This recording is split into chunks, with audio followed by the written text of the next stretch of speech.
Olá pessoal, então nessa atividade nós vamos expandir aí os nossos conhecimentos e treinar um pouquinho do que nós vimos nos conceitos de herança e vamos trabalhar então criando uma classe Bank que vai armazenar objetos do tipo Bank Account, da classe Bank Account, e também vamos criar a classe Saving Account. Essa classe Saving Account deve herdar de Bank Account. E a classe Bank então vai ter uma lista, uma coleção para armazenar objetos do mesmo tipo, tá?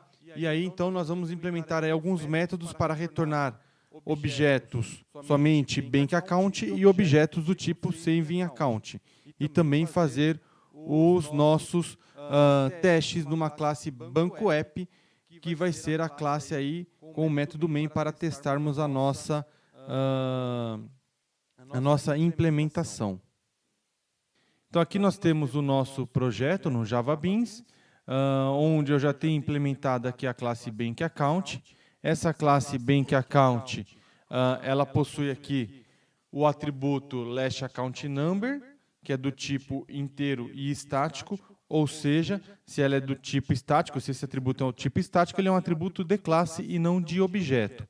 Ele funciona aí como uma variável global para todos os objetos da classe tipo Bank Account. Essa classe também possui o atributo owner, que é o dono da conta, o atributo account number, do tipo inteiro, e balance, que é o saldo da conta.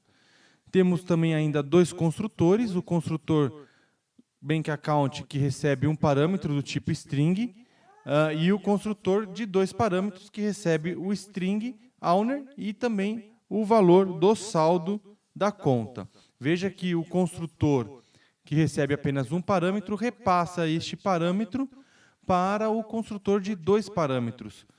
E neste caso aqui ele passa o valor 0 para o tipo balance.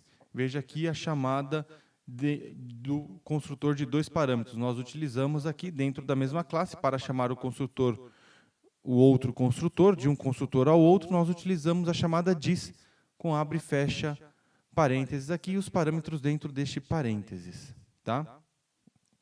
Os métodos da classe Bank Account. Aqui, outros métodos da classe Bank Account, o método Deposit, que recebe um valor e acrescenta ali no saldo. O método saque, withdraw, que faz um saque de um valor da conta. E o método que retorna o valor do saldo da conta. Tá? E aí, então, nós temos que criar uma classe chamada Save Account. Então, vamos criar essa classe.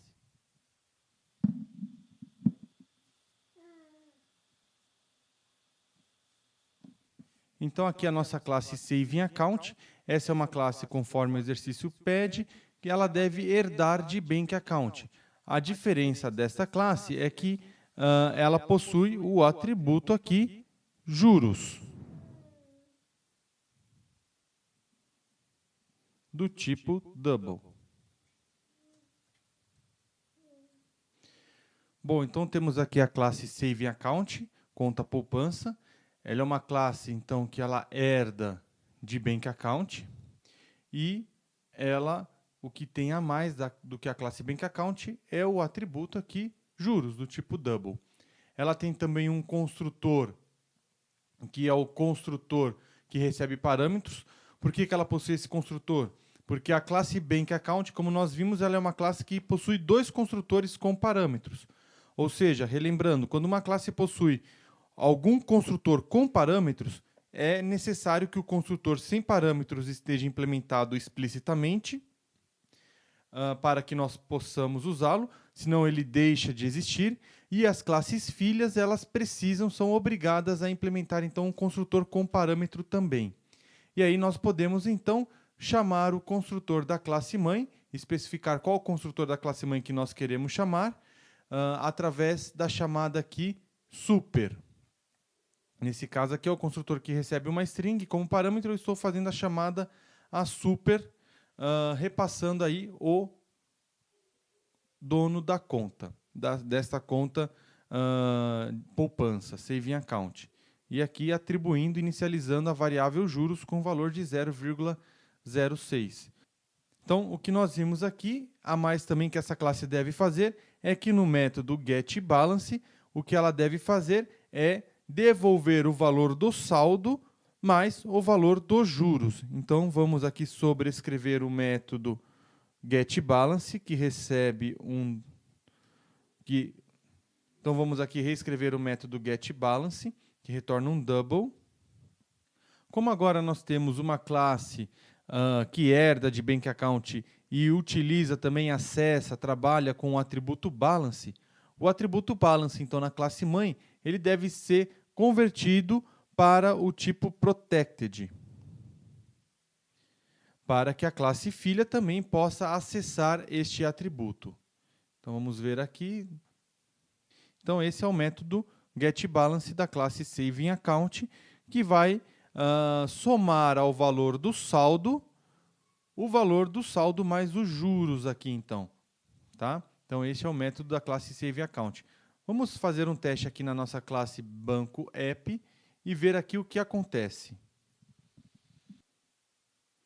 Então, aqui na nossa classe Banco App, vamos criar aqui um objeto Bank Account, aqui o João, com o valor de 10.000 na sua conta corrente, e o objeto, o segundo objeto, SavingAccount, Maria, e vamos fazer um depósito para Maria de 10.000 também.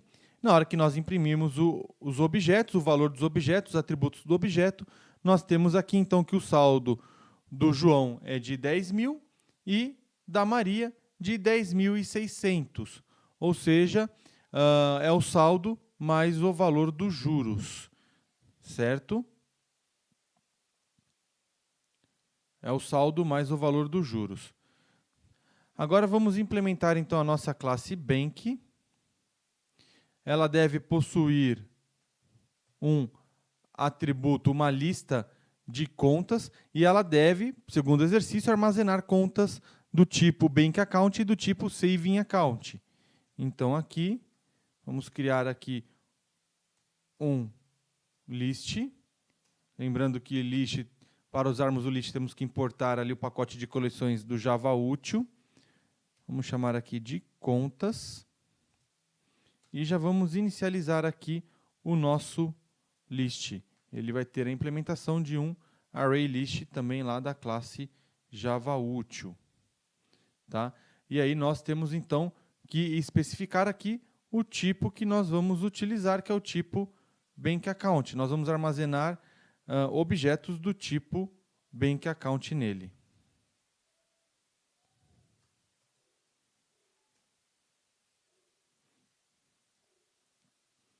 E aí, então, nós podemos criar aqui um método public para adicionarmos contas ao nosso banco. Então, vamos chamar aqui add account. E vai receber, então, objetos do tipo Bank Account.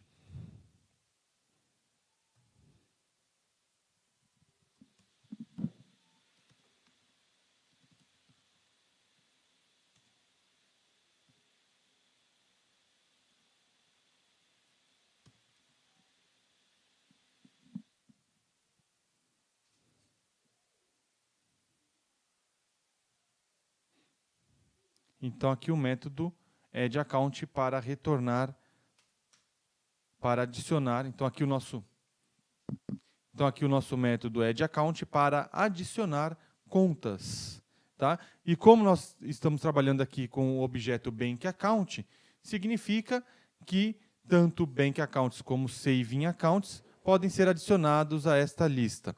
E aí ele pede um método que retorne somente Bank Accounts e um outro método que retorne somente Saving Accounts. Então, o que nós vamos fazer é percorrer a nossa lista de contas e verificar para cada posição da nossa lista se o objeto é do tipo Bank Account ou do tipo Saving Account.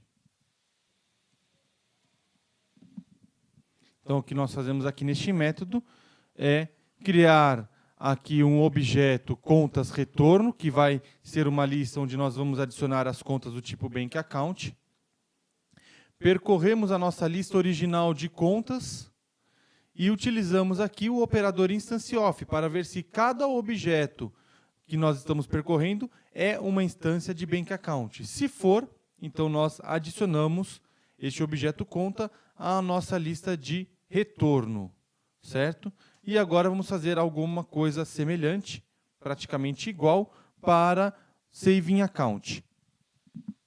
Então veja aqui que o nosso método que retorna apenas uma lista com contas poupança, ele é praticamente igual ao que retorna contas. A diferença é que quando nós utilizamos aqui o operador instance_of, nós estamos verificando se o objeto conta é do tipo saving account neste caso.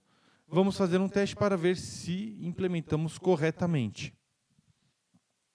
Então vemos aqui o nosso exemplo, criamos um objeto do tipo bank, criamos aqui várias contas do tipo bank account e do tipo saving account, tá? Aqui, para diferenciar os nomes masculinos para bank account e nomes femininos para saving account. E aqui os valores de cada uma das contas. Adicionamos aqui as contas à lista de contas do banco e agora vamos imprimir cada uma das listas. Então vamos imprimir aqui agora o resultado. Vemos que aqui, no primeiro print nós estamos imprimindo as bank accounts e aqui os saving accounts. Vejam que aqui no primeiro print aparecem todas as contas. Por quê? Porque saving account também é um tipo de bank account. Mas aqui no segundo print nós temos aqui somente a conta das mulheres, que são as contas poupança. E aqui também com os seus valores de saldo.